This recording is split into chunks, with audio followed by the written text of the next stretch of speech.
तो भगवान श्री कृष्ण इस धराधाम पे धरातल पे अनेक बंधु अनेक प्रकार की दिव्य लीलाएं कर गए हैं। वो भगवान श्री कृष्ण वृंदावन में माधुर्य भाव की लीला करते हैं और वही श्री कृष्ण जब द्वारिकापुरी निवास करते हैं अपनी पटरानियों के साथ, अपनी पत्नियों के साथ, तो वो श्री कृष्ण का जीवन शैली उसी द्वारिका में भगवान श्री कृष्ण की दिनचर्या, ये बड़ा इम्पोर्टेंट आजकल के सभी युवाओं के लिए, बच्चों के लिए अथवा प्रत्येक मनुष्य को अवश्य जानना चाहिए। क्या कि भगवान जो स्वयं भगवान परमेश्वर परमात्मा हैं, वह स्वयं अपना जीवन किस प्रकार जीते हैं, उनकी दिनचर्या क्या है बंधुओं, भगवान की दिनचर्या क्या है। भगवान की जब दिनचर्या को हम फॉलो करेंगे तो हमारा सुकृत, हमारे कर्म, हमारे सौभाग्य और दिव्य होते चले जाएंगे। भगवान दिनचर्या इस प्रकार की इस धराधाम पे क्यों अपनाते हैं? इसलिए क्योंकि जब भगवान नर रूप में इसी धराधाम पे रहते हैं बंधुओं, तो भगवान यही संकेत करते हैं समस्त मनुष्यों को कि हे मनुष्यों, मुझसे सीखो। जिस प्रकार मैं अपना जीवन व्यतीत कर रहा हूँ, आने वाली पीढ़ियों के लिए यह मार्गदर्शक होगा, मार्गदर्शक हो। इसलिए भगवान रामावतार में, त्रेता युग में भगवान राम नर रूप में आए। तो भगवान राम जो मनुष्य का एक एक कर्तव्य, एक एक दायित्व होता है, वैसा ही एक एक दायित्व को भगवान श्री राम मर्यादा पुरुषोत्तम बनकर रहकर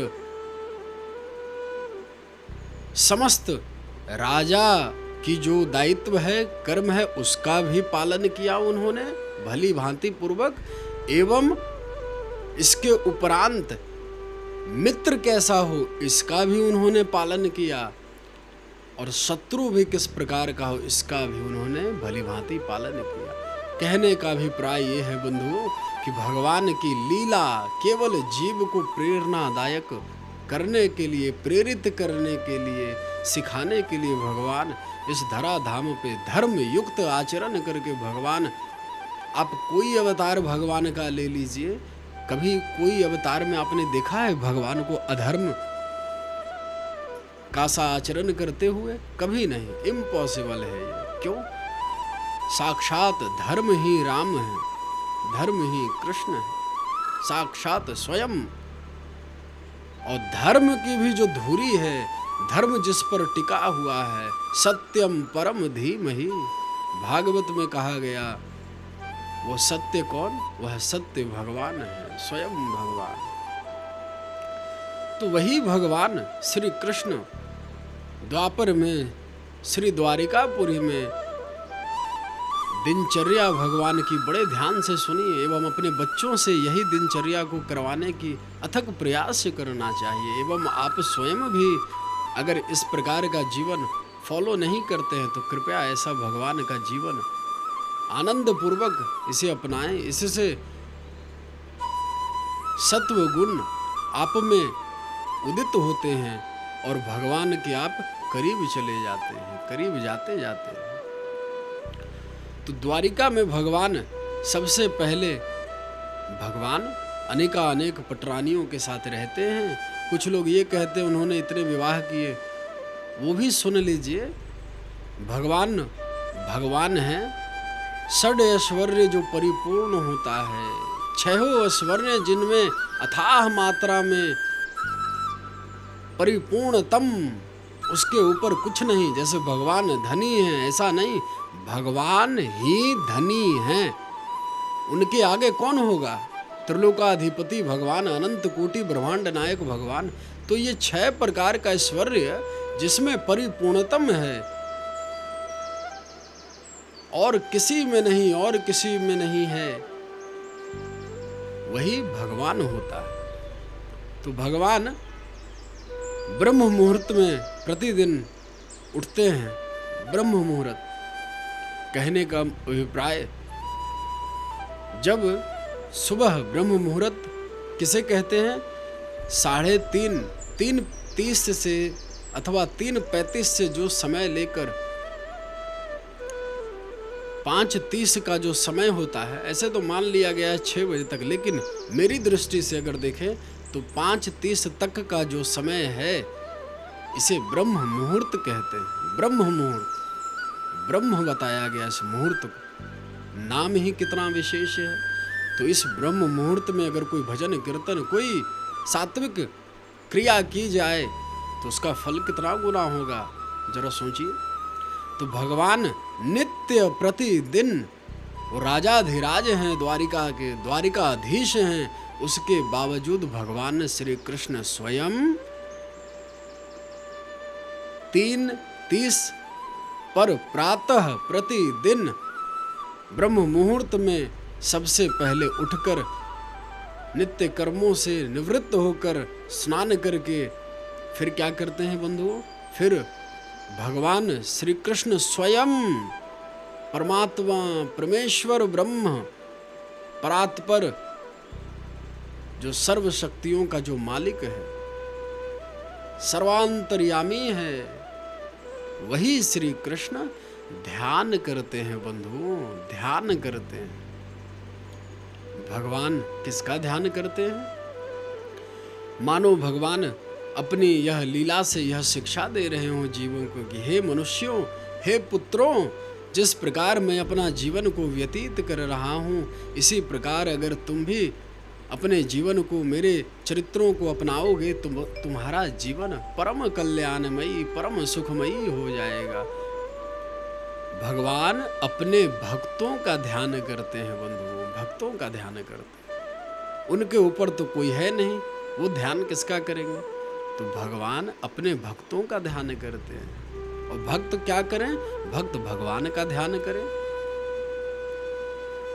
यही प्रीत की रीत है जचती, और ताली न एक हाथ से बजती। भगवान भक्त का ध्यान करते हैं नित्य। और भक्त, श्रेष्ठ भक्त कौन है? जो नित्य भगवान का स्मरण करता हो, उन्हें वंदन करता हो, उन्हें प्रति क्षण प्रति पल स्मरण अपने जीवन में रखता हो, अपने इस मन को भगवान के एरिया में ही लगाए रखता हो, फंसाए रखता हो, वो भगवान का भक्त दिव्य भक्त है। उस भक्त के जैसा फिर दूसरा नहीं। मन का ही है मनेव मनुष्य नाम कारणम बंध मोक्षयो। केवल मन ही मनुष्य के बंधन और मोक्ष का कारण है।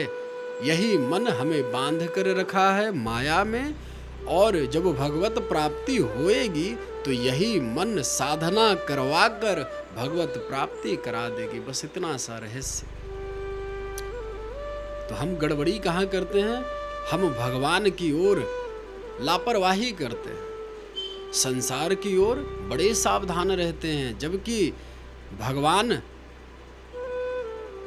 की ओर बड़े सावधानी बरतना चाहिए। भगवान के मार्ग में बड़े सावधान होकर एक क्षण भी हम बर्बाद ना करें। अरे केवल मन से तो स्मरण करना है, पूजा पाठ, ये इंद्रियों की जो भक्ति है ये भी ठीक है। अगर भगवान ने हमें इंद्रियां दिए हैं तो इन इंद्रियों से अगर भगवान का स्मरण करें, पूजा पाठ करें, इंद्रियों को भी प्लस कर दें भक्ति में, तो ये और सोने पे सुहागा। लेकिन जो मेन पॉइंट है, भगवान अगर कोई कर्म जीव के देखते हैं, भक्तिमयी देखते हैं, तो केवल मन के कर्म को ही वह परमात्मा नोट करते हैं। बस इतना सा एक पॉइंट पे भगवान ध्यान देते हैं कि आपका मन कहाँ है। तो भगवान बंधुओं श्री कृष्ण श्री द्वारिकापुरी में नित्य ब्रह्म मुहूर्त में उठकर स्नान करते हैं। उसके उपरांत भगवान ध्यान करते हैं। उसके बाद क्या करते हैं प्रभु? फिर जो महर्षि हैं, ब्राह्मण हैं, संत भक्त को बुलाकर भगवान बड़े विनम्र भाव से, बड़े आदर सम्मान से उन संतों का, उन ब्राह्मणों का स्वागत करते हैं और पुराणों की कथा सुनते हैं। भगवान श्री कृष्ण स्वयं अपने महल द्वारिकापुरी में अपने ही कथा भगवान सुन सुन कर जीव को यह प्रेरणा देते हैं कि हे मनुष्यों, जिस प्रकार यह कथा मैं स्वयं भगवान होने पर भी मैं भगवान क्यों सुनते हैं कथा? वो अपने स्वयं भगवान है, उनको कथा सुनने की कहाँ आवश्यकता है, लेकिन वो अपनी कथा नहीं सुनते। भक्तों, आप भागवत सुनते हैं तो भागवत जी में क्या है? भक्त की भी चर्चा है, भगवान की भी चर्चा है। तो भगवान रस लेते हैं उस कथाओं को सुनकर अपने भक्तों का। जिस प्रकार एक भक्त हमेशा रस लेता है भगवान के कथाओं में, उस प्रकार भगवान रस लेते हैं भक्त की कथाओं में। एक पुराण है, ग्रंथ है श्री भक्तमाल जी। तो भक्तमाल ग्रंथ का इतना बड़ा महत्व है कि जहाँ भी वो कथा होती है भक्तमाल की, वहाँ भगवान स्वयं प्रत्यक्ष, भले सांसारिक मायाबद्ध जीव उन्हें ना देख पाए, ना पहचान पाए, लेकिन उस भक्तमाल की यह पहचान है। उन भक्तों की दिव्य लीला, दिव्य कथा को श्रवण करने के लिए वह परमात्मा स्वयं उस कथा पंडाल में, उस कथा स्थल पे पधारते हैं। ऐसा भक्त का चरित्र है। और भगवान पुराणों की कथा तो सुनते ही हैं, लेकिन बंधुओं, अपने जो उनके पुत्र पौत्र हैं उन सबों को साथ बिठाल कर, साथ में बैठाकर उन पुराणों की चर्चा, उन तत्वों की चर्चा, उन रहस्यों की चर्चा, उन भक्तों का दिव्य गायन, दिव्य श्रवण, दिव्य कथा को रसास्वादन करते हैं। अपना अनेक अनेक परिवार, अपने बच्चों के साथ कथा, क्योंकि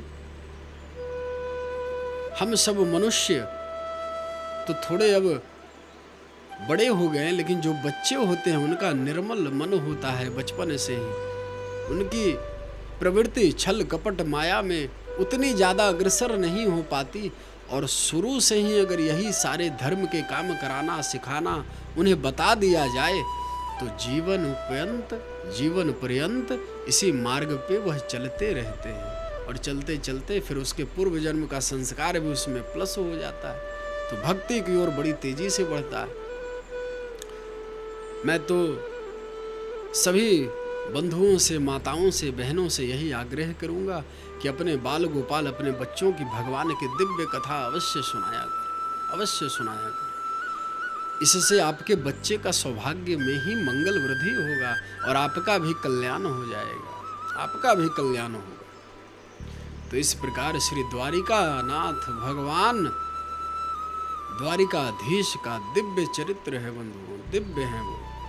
उनके बारे में कहा कही जाए, कुछ जो कछु कोई भी कहे उसकी वाणी ही कम पड़ जाएगी। भगवान की चर्चा कौन कर सकता है, उनके बारे में विस्तार कौन कर पाएगा।